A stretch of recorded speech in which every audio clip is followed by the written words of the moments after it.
given your experience going all the way back to the 70s and Burroughs and your personal and professional evolution, and what you guys are doing here at Lectronix, that certainly seems not to be the case, that innovation is alive and well.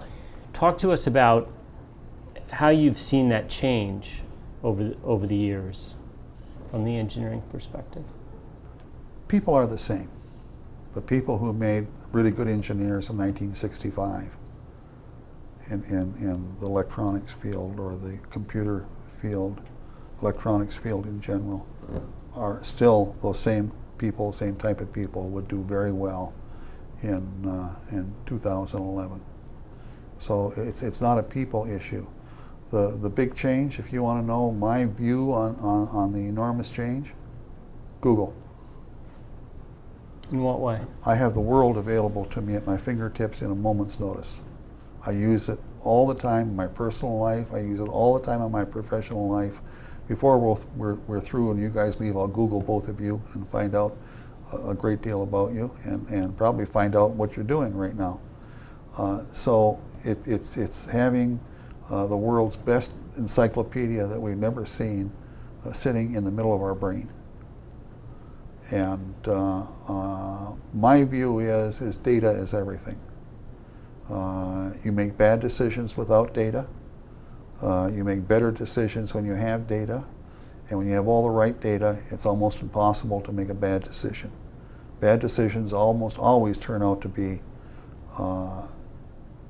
due to lack of data. My personal view is probably expressed by, you cannot change the past. You cannot predict the future. And if you remember those two things, you don't spend your time crying about what happened yesterday or what you did wrong yesterday.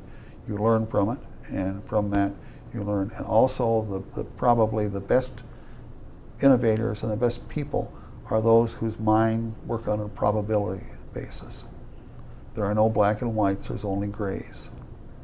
And I evaluate every decision I make, consciously or unconsciously, I think, by looking at the probabilities of different outcomes and making the decision based on what I think. Where I can make the error is the data feeding that probability matrix in my mind. And I learned that a long time ago, that nobody's right all the time, and what I will not tolerate, people working with me, I will not tolerate guesses, okay, called assumptions. Assumption is a sophisticated word for I don't know, so I'll guess. You don't have to make an assumption if you have the data. So, and I try not to make critical decisions based on guesses, because those usually turn out to be disastrous. And I've had some disastrous ones.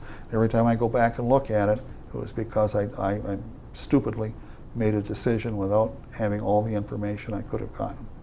And if you can't get enough information to make a decent decision, walk away from it.